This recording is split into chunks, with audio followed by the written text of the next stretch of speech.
Hi hello నమస్తే welcome to BRK నేను దేవిక. ఇప్పుడు మనతో పాటు అయితున్నారు ఫైనాన్షియల్ ప్లానర్ మధు సార్. అయితే మనతో పాటు ఉన్నారు. ఇప్పుడు సార్ గారిని అడిగి మనకున్న డౌట్స్ అన్ని క్లియర్ చేసుకుందాం. నమస్తే సార్. నమస్తే అండి. సార్, మ్యూచువల్ ఫండ్స్ అంటే ఏంటి సార్? అసలు మ్యూచువల్ ఫండ్స్ అంటే మనం స్టాక్ మార్కెట్లో ఇన్వెస్ట్మెంట్ చేయడాన్ని మ్యూచువల్ ఫండ్స్ అంటారు. అయితే డైరెక్ట్ స్టాక్స్ కొనడం బదులుగా మనకు మ్యూచువల్ ఫండ్స్ ఏంటంటే కొన్ని bunch of stocks through AMC ద్వారా మనం కొంటాం. అసెట్ మేనేజ్మెంట్ కంపెనీస్ ఉంటాయి. సో వీళ్ళందరూ అంటే ఆ మనీ అంతా కూడా అసెట్ మేనేజ్మెంట్ కంపెనీకి వెళ్తుంది. ఆ కంపెనీ ద్వారా ఫండ్ మేనేజర్ అండ్ వాళ్ళ యొక్క రీసెర్చ్ టీమ్ ద్వారా ఈ స్టాక్స్లో ఇన్వెస్ట్మెంట్ చేయబడుతుంది అనమాట. సో దాన్ని మ్యూచువల్ ఫండ్ అని అంటాం. ఈ మ్యూచువల్ ఫండ్ స్టాక్ మార్కెట్లో ట్రేడింగ్ అన్నా కానీ స్టాక్ మార్కెట్ ఇన్వెస్ట్మెంట్ అన్నా కూడా మనం డిసిషన్ తీసుకొని ఇప్పుడు మీకు నచ్చిన ఏదైనా కంపెనీ షేర్ మీరు కొనడాన్ని స్టాక్ మార్కెట్లో ఇన్వెస్ట్మెంట్ చేయడం అంటారు. అయితే ఒక కంపెనీలో ఇన్వెస్ట్మెంట్ చేయాలనంటే రిస్క్ అనేది ఎక్కువ ఉంటుంది. ఒక కంపెనీ యొక్క సంబంధించిన ప్రాఫిట్ లాసెస్ కానీ లేదా అందులో ఏదైనా ప్రాబ్లం వచ్చినప్పుడు కానీ స్టాక్ ప్రైస్ అనేది పడిపోతుంది ఒక్కొక్కసారి.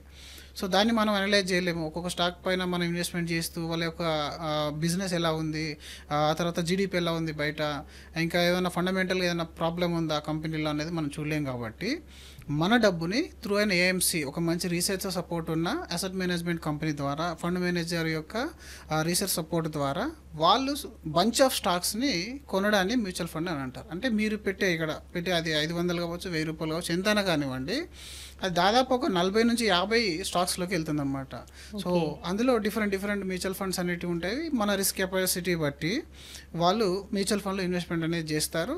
సో ఇందులో కొంత డెట్ పోర్షన్లో కూడా పెడతారు. అంటే బాండ్స్, గవర్నమెంట్ బాండ్స్ అట్లాంటివి AAA రేటెడ్ బాండ్స్లో కూడా కొంచెం ఉంటుంది. ఇప్పుడు equity funds, debt funds, hybrid funds అని చెప్పేసి చాలా రకాలు ఉంటాయి అందులో. సో జనరల్గా మ్యూచువల్ ఫండ్ అంటే ఏంటి అని అంటే మనం డైరెక్ట్ స్టాక్ కొనకుండా ఒకరి ప్రొఫెషనల్ హెల్ప్ తీసుకొని కొనడాన్ని మ్యూచువల్ ఫండ్ ఇన్వెస్ట్మెంట్ అంటారు. ఓకే, సో వీటిలో మ్యూచువల్ ఫండ్స్లో ఎలా ఇన్వెస్ట్మెంట్ చేయాలి సార్? జనరల్గా మనకు మ్యూచువల్ ఫండ్ ఇన్వెస్ట్మెంట్ చేయాలని అంటే ముందుగా కేవైసీ అనేది కంప్లీట్ అయి ఉండాలి.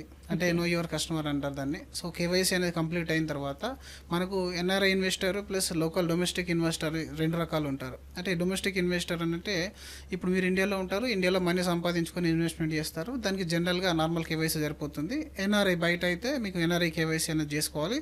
దీని తర్వాత ఇలా చాలా రకాల కేటగిరీస్ అనేవి ఉంటాయి. అంటే నేను చెప్పినట్టుగా ఫండ్స్లో కేటగిరీస్ ఉంటాయి. స్మాల్ క్యాప్ అని, లార్జ్ క్యాప్ అని, మిడ్ క్యాప్ అని. ఇలా మన రిస్క్ ఏంటి, ఫస్ట్ ఆఫ్ ఆల్ ఈ మ్యూచువల్ ఫండ్ ఇన్వెస్ట్మెంట్కి వచ్చే ముందే అదేంటని మనం తెలుసుకునే బదులుగా మనకి ఏం అవసరము, మన లైఫ్ గోల్స్ ఏంటి అనేది ముందుగా మనం ఆలోచించుకోవాలి. మనం దేనికోసం సేవ్ చేస్తున్నాం, వై అనేది క్లియర్ ఉండాలి. Why we're investing. ఇప్పుడు మనం ఒక స్కూల్కి వెళ్తున్నాం అంటే దాని రిజల్ట్ ఏంటి, మనకు మంచి చదువు వస్తే తర్వాత జాబ్ ఉద్యోగం చేస్తాము. అలాగే ఏదైనా కోర్స్ మనం పర్సూ చేస్తున్నాం అంటే దాని ఎండ్ యూజ్ ఏంటి, మనం ఏదైనా కంపెనీలో ప్లేస్ కావాలి. అలాగే ఇది మనీని ఇన్వెస్ట్మెంట్ చేస్తున్నాము. మనీ ఇన్వెస్ట్మెంట్ చేస్తున్నాం అంటే దేనికోసం అంటే మన లైఫ్లో ఉండే కొన్ని రకాల గోల్స్ అనేవి ఉంటాయి. ఇప్పుడు మీకు ఒక మంచి కార్ కొనాలని ఉంది, దానికోసం ఇన్వెస్ట్మెంట్ చేయాలి. మీకు డౌన్ పేమెంట్ లేదు దగ్గర, ఓ 3 lakhs 5 lakh రూపీస్ నాకు కావాలి, నెక్స్ట్ ఒక 2 years 3 years టైం ఉంది అనుకుంటే దానికోసం మీరు ఇన్వెస్ట్మెంట్ చేయడాన్ని ఒక గోల్ బేస్డ్ ఇన్వెస్టింగ్ అంటారు. అలాగే లైఫ్లో ఇంకా కొన్ని రకాలు ఉంటాయి. ఏంటి, పిల్లల ఎడ్యుకేషన్ కావచ్చు, మ్యారేజ్ కావచ్చు, మన రిటైర్మెంట్ కావచ్చు, లేదా మీకు ఒక 1 కోటి రూపాయలు జమ చేయాలని ఉంది, అది కూడా ఒక టార్గెట్ కదా. సో ఆ టార్గెట్ కూడా నేను ఎన్ని సంవత్సరాల్లో దీన్ని చేరాలనుకుంటున్నాను అనేది మీరు డిసైడ్ చేసుకొని ఈ వై అనేది క్లియర్ అయిందని అంటే ఎలా ఇన్వెస్ట్మెంట్ చేయాలి, లార్జ్లో చేయాలా, మిడ్లో చేయాలా, స్మాల్లో చేయాలా అనేది తర్వాత మళ్ళీ డిసైడ్ చేసుకోవాలి. సో బేసికల్ చెప్పాలంటే లార్జ్ క్యాప్ కంపెనీస్ అని అంటే మార్కెట్లో ఇండియాలో ఉన్న మార్కెట్ క్యాపిటలైజేషన్ ప్రకారం ద టాప్ 100 కంపెనీస్ని లార్జ్ క్యాప్ కంపెనీస్ అంటారు. ఇండియాలో ఉన్న మొదటి 100 కంపెనీలు పెద్దవి. ఆ తర్వాత ఉన్న కేటగిరీ కంపెనీస్ని మిడ్ క్యాప్ కంపెనీస్ అంటారు. ఈ మిడ్ క్యాప్ కంపెనీస్ మీకు 150 కంపెనీస్ 250 కంపెనీస్ వరకు ఏదైతే ఉంటుందో అది మిడ్ క్యాప్ కంపెనీస్ అంటారు. 250 తర్వాత ఉన్న మిగిలిన కంపెనీస్ అన్ని కూడా small cap and micro cap కిందకి వస్తాయన్నమాట.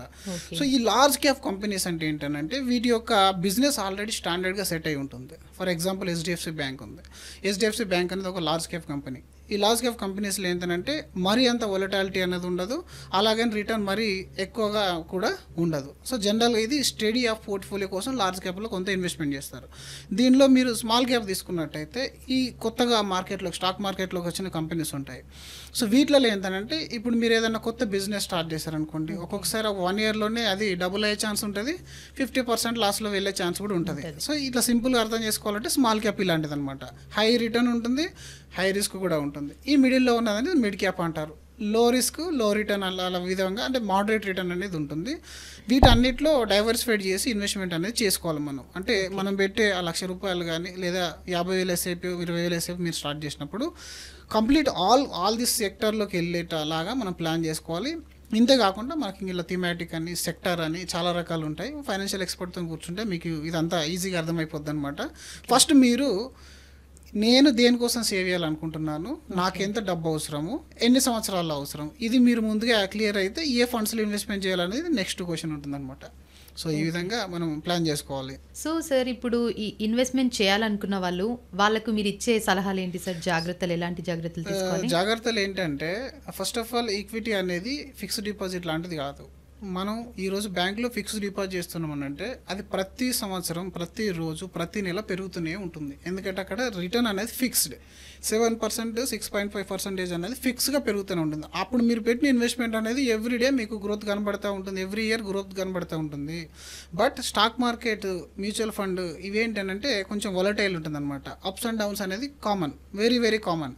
ఎందుకంటే మ్యూచువల్ ఫండ్ యొక్క ఎన్ఏవి కానీ స్టాక్ మార్కెట్ యొక్క ప్రైస్ కానీ మార్కెట్లో ఏ సెంటిమెంట్ వచ్చినా ఎఫెక్ట్ అవుతుంది. మార్కెట్లో ఎలాంటి సెంటిమెంట్ వచ్చినా, ఇప్పుడు ట్రంప్ గురించి, జేన్ స్ట్రీట్ గురించి, అలాగే ఇంతకుముందు కోవిడ్, ఇలా డిఫరెంట్ మార్కెట్లో కొన్ని సెంటిమెంట్స్ వస్తూ ఉంటాయి. అప్పుడప్పుడు ఏదైనా ఒక కంపెనీలో ఫ్రాడ్ డిటెక్ట్ అయినా, మన గవర్నమెంట్ ఏదైనా కొత్తగా స్కీమ్స్ లాంచ్ చేసినా, లేదా ఇంకేదన్నా ఫైనాన్షియల్ మ్యాటర్ ఉన్న ఏది న్యూస్ వచ్చినా కూడా మార్కెట్లో, షేర్ మార్కెట్లో, ట్రేడింగ్లో ఈ వీటి ఏదైతే స్టాక్ వాల్యూ ఉందో అది అప్స్ అండ్ డౌన్స్కి అవుతుంది. కాబట్టి మీరు స్టాక్ మార్కెట్లో, మ్యూచువల్ ఫండ్లో కానీ లాభం తీసుకోవాలంటే మినిమం మీ దగ్గర 5 నుంచి 6 సంవత్సరాల టైం అనేది ఉండాలి. నా దగ్గర టైం లేదు, 6 మంత్స్ కోసం ఇన్వెస్ట్మెంట్ చేస్తా, 1 ఇయర్ కోసం చేస్తా అంటే మ్యూచువల్ ఫండ్ అసలు ముట్టుకోవద్దు. ఫస్ట్ ఆఫ్ ఆల్ మీ టైం అనేది మినిమం 4 నుంచి 5 సంవత్సరాలు, బెటర్ ఇంకా 6 సంవత్సరాలు. ఎందుకంటే ఇందులో ఇంట్రెస్ట్ పైన ఇంట్రెస్ట్ వర్కౌట్ కావాలంటే, మనకి కాంపౌండ్ రిటర్న్ జనరేట్ కావాలంటే మినిమం 6 సంవత్సరాలు పడుతుంది. ఈ 5 నుంచి 6 సంవత్సరాల టైం మీరు ఇచ్చే అంత టైం మీ దగ్గర ఉంటే అప్పుడు మీరు మ్యూచువల్ ఫండ్కి రండి. వచ్చిన తర్వాత వెంటనే మళ్ళీ ఒక పోలియో నుంచి ఇంకో పోలియోకి మార్చుకోవడము, ఈ ఫండ్ బాగాలేదని ఇంకో ఫండ్కి మార్చేయడం, ఇట్లాంటి పనులు చేయకూడదు. ఇందులో మీరు మంచి ఫండ్ని సెలెక్ట్ చేసుకోవాలి. మినిమం 3 ఇయర్స్ టైం అనేది ఇవ్వాలి. అలాగే మీ ఇన్వెస్ట్మెంట్ అనేది డైవర్సిఫైడ్ చేసుకోవాలి. లార్జ్, మిడ్, స్మాల్, సెక్టరియల్, థీమాటిక్ ఫండ్స్లో, ఇంటర్నేషనల్ ఫండ్స్లో, అలాగే గోల్డ్ ఈటీఎఫ్లో కొంతంగా మీరు డైవర్సిఫైడ్ చేసి ఇన్వెస్ట్మెంట్ అనేది చేస్తూ ఉండాలి. అలాగే చేసేది కూడా ఇప్పుడు మీ అవసరం పెద్ద ఉంది, కానీ మీరు చేసే అమౌంట్ అనేది చాలా చిన్నది. ఇప్పుడు మీకు 10 లక్షల గోల్ ఉంది, 10 లక్షల గోల్కి మీరు ఎంత ఇన్వెస్ట్మెంట్ చేయాలి, ఎంత టైం అని మేము ముందు డిసైడ్ అయి చేయాలి. అంతేగాని నా దగ్గర 5,000 ఉన్నాయి స్టార్ట్ చేసేస్తాను, 10,000 ఉన్నాయి స్టార్ట్ చేస్తాను, మళ్ళీ ఎప్పుడు అవసరం అప్పుడు దాన్ని ఏటీఎం కార్డ్ లాగా వాడద్దు. ఎప్పుడు పడితే అప్పుడు తీసేశారని అంటే మీరు వెల్త్ బిల్డ్ చేయలేరు. దాని బదులుగా మీరు ఊరుకునేది బెటర్, నార్మల్గా మీరు బ్యాంకులో పెట్టుకునేది బెటర్.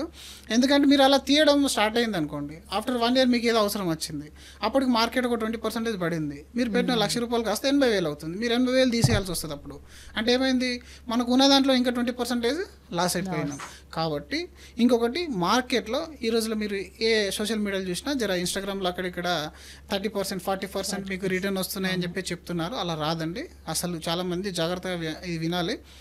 మార్కెట్లో ఒక కంపెనీ యొక్క రెవెన్యూ ఏంటి, ఒక కంపెనీ ఎంత ఎర్న్ చేస్తుంది మీరు అర్థం చేసుకోండి. అంటే ఈరోజు HDFC బ్యాంక్ యొక్క లాభం ఎంత పర్సంటేజ్ ఉంది వాళ్ళు పెట్టిన డబ్బుకి, అంటే 20 ఉందా, 30 ఉందా, 15 ఉందా? ఆన్ అండ్ యావరేజ్ 15 to 20% అనేది కార్పొరేట్ ఎర్నింగ్ ఉంటుంది. సో మ్యూచువల్ ఫండ్లో కూడా మనకు 15 నుంచి 20% మధ్యలోనే మాత్రమే రిటర్న్ అనేది ఉంటుంది.